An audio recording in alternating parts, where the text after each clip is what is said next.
Жаңыраған жылдын экинчи аптасында чогулган Жогорку кеңеш алгачкы жыйынын спикердин жаңы фамилиясы менен баштады. Буга чейин төраганы Нурланбек Шакиев деп билсек, 2023 жылдан баштап Нурланбек Тургунбек уулу деп кайрылып калдык. Баса, парламенттин төрагасы фамилияны өзгөртүү боюнча жаңы мыйзам долбоорун жазган авторлордун бири. Бул мыйзамды Жогорку кеңеш биринчи окууда колдоп бергенин да эске сала кетели. Төрагадан эстафетаны колго алган вице-спикер Нурбек Сыдыгалиев Борбор калаанын эски аянтында турган Лениндин эстелигин алып, ордуна Турдакын Усуалиевдин айкелин орнотолу деген демилгени көтөрүп чыкты эле, сунушу суу кечпей калды. Кесиптештердин жана коомчулуктун каршылыгына туш болуп, эстелик боюнча пикирлердин согушунун аягына министрлер кабинети чекит койду. Анулай, мугалимдердин көчө шыпырганынан уялган эл өкүлү Мирлан Самый Кожо педагогдор кул эмес экенин парламентте айтып чыкты. Депутат мугалимдерди ишембиликке чыгарууга тыюу салуу сунушун берип жатат. Акыркы жылдары Кыргызстанда жумуш издеген мигранттарды кабыл алган өлкөгө айлана баштады. Муну менен бизди көздөй ар кандай жолдорун таап кирген чет элдиктердин саны өсүүдө. Өзгөчө студенттик виза алышып, бирок окубай иштеп жүргөндөр арбын. Буга байланыштуу Жогорку кеңеште чет элдиктердин маселеси каралып, Кыргызстанда студенттик виза менен жумушка орношуу мыйзамсыз экенин жана иштеп жүргөн чет өлкөлүктөр текшерилип, мыйзам бузган учурда чара көрүлүп жатканы маалым болду. Жаңырган жылда жаңыдан ишин баштаган Жогорку кеңештин урунттуу учурлары кененирээк кийинки материалда. Атаңыздан мураска калган кызмат ордуңуз эмес. Мен түшүнбөй атам, сиз эмне болуп атасыз? Мугалимдер кул эмес да. Ошо Лениндин эстелигин алып туруп, ошонун ордуна Аптадагы парламент жыйыны депутаттардын эстеликтер мугалимдер боюнча маселе көтөргөнү ал тургай кайым айтышканы менен эсте калды. Жума башында өзү демилгелеген мыйзам долбооруна ылайык төраганын фамилиясын өзгөрткөнү маалым болду. Нурланбек Тургунбек уулу. Жыйындын жүрүшүндө Жогорку кеңештин вице-спикери Нурбек Сыдыгалиев менен депутат Медербек Алиев парламенттин күн тартибине байланыштуу кайым айтыша кетти. Алиев жыйында ар кандай маселелерди айтууга убакытты узартып алып, андан кийин мыйзам долбоорун кароону сунуштады. Ал экинчи жолу добушка коюлганда гана өттү. Баягы адатка айланып калды го, биз ар дайым ар кандай маселелерди алып кое беребиз. Медербек Алиев парламенттин жыйынында күн тартибиндеги ар кандай маселелер деген пунктту алып коюу адатка айланганын айтып, депутаттарга сөз бербей койду деп Нурбек Сыдыгалиевди сынга алды. Сөз суразан процедураны бербей койдуңуз. Бул сиздин жеке фирмаңыз эмес, же атаңыздан мураска калган кызмат ордуңуз эмес. Мыйзамга таянып иштейлик. Мындан ары. Макулбу? Сизден сураныч. Ушул жерде туруп башка эч кимге сөз бербейм. Мирлан мырза анан отура бергиле деп туруп отургузуп койдуңуз. Андай болбойт, Нурбек Көрбекович. Процедурныйга депутат чыгууга укуктуу. бир маселе үчүн 10 жолу чыктыңыз. Эми биякта сизге окшогон баары депутаттар бар да, күтүп атышат. Эми убакытты кармабай бере берели да баарын, кете берели да. Мен бир маселе үчүн 10 жолу чыгып атасыз. Туура мен милдеттимин. Мен бир маселе үчүн бир жолу, эки жолу чыкса болот да. 10 жолу чыкпайсыз да, туурабы? Эми мына кайра эле комментарий берип атасыз. Мен түшүнбөй атам, сиз эмне болуп атасыз? Мусурунда барып тазалап атышат, багында барып актап атышат. Мугалимдер кул эмес да. Мугалимдер көчө шыпырып жүргөнү уят, алар кул эмес. Мындай пикирин депутат Мирлан Самый Кожо билдирип, педагогдорду ишембиликке чыгарууга тыюу салууга чакырды. Бул маселени Билим берүү жана Илим министрлиги карап чыгуусу керектигин кошумчалады. Мугалимдерди көчө шыпыртпайлычы. Мугалимдерди көчө тазалатпайлычы. Мусорный полигонго чейин мугалимдерди чыгарып алып иштетпейличи. Мугалимдер кечинде баласын да карайт, эртең сенин, менин баарыбыздын балабызга да сабак берет да. Ар бир райондо мугалимдерди чыгарып алып көчө тазалатабыз да, бул уят. Алар бала окутуш керек, алар билим бериш керек.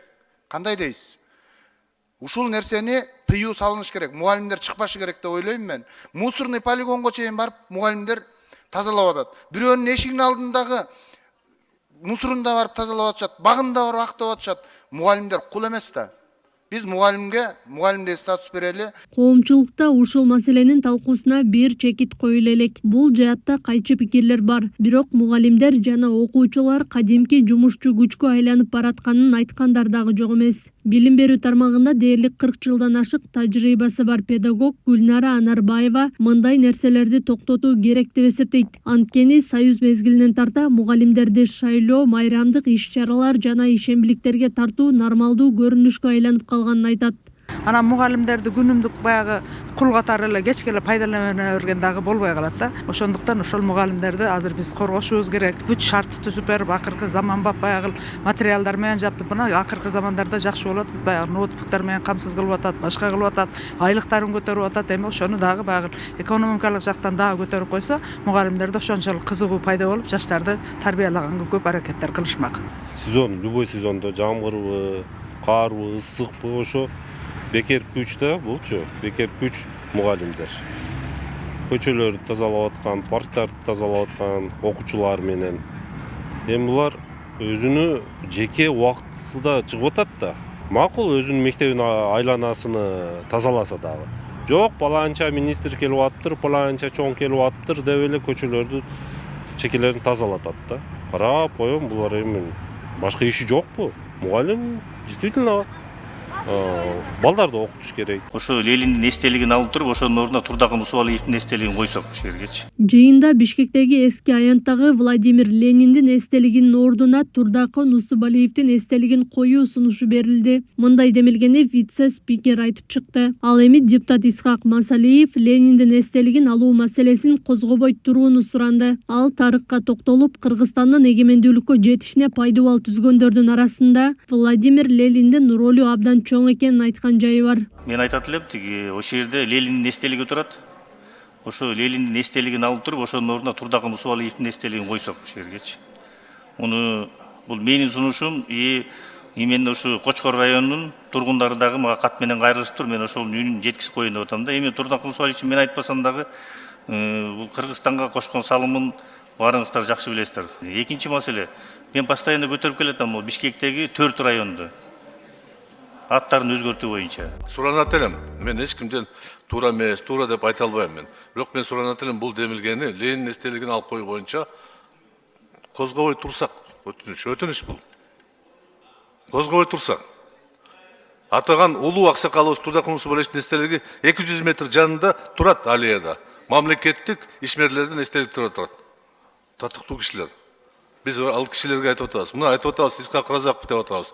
Абдыкадыр Орозбеков деп атабыз. Бардык түптөлгөн бизди ата түптөгөн инсандар деп айтып атабыз. Эстеликтерди коюп атабыз. Бирок алар баары тең. Коммунисттик партия улуу Ленин деп туу кармаган.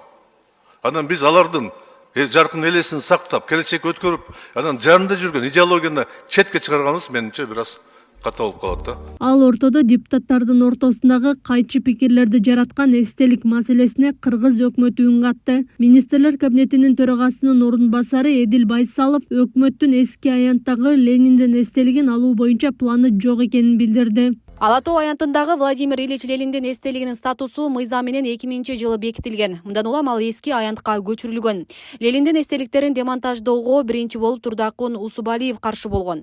Министрлер кабинетинин бул маселени демилгелөө планы жок. Депорт кылып Кыргызстандан кетиш керек кайрачы. Жүрүү эрежелерин бузгандык үчүн штраф төлөтүп, андан кийин чыгарып жиберебиз. Ал эми комитеттеги орчундуу маселелердин бири Кыргызстандагы чет элдиктердин маселеси болду. Өткөн жылы өлкөдө чет өлкөлүк жарандар тарабынан 200 кылмыш иши жасалган. Бул тууралуу Ички иштер министринин орун басары Нурбек Абдиев комитетте билдирди. Чет өлкөлүк жарандар жайгашкан жерлерге, окуган жерлерге барып өзүбүздөн лекцияларды окуп түшүндүрүү иштерин жүргүзүп келебиз.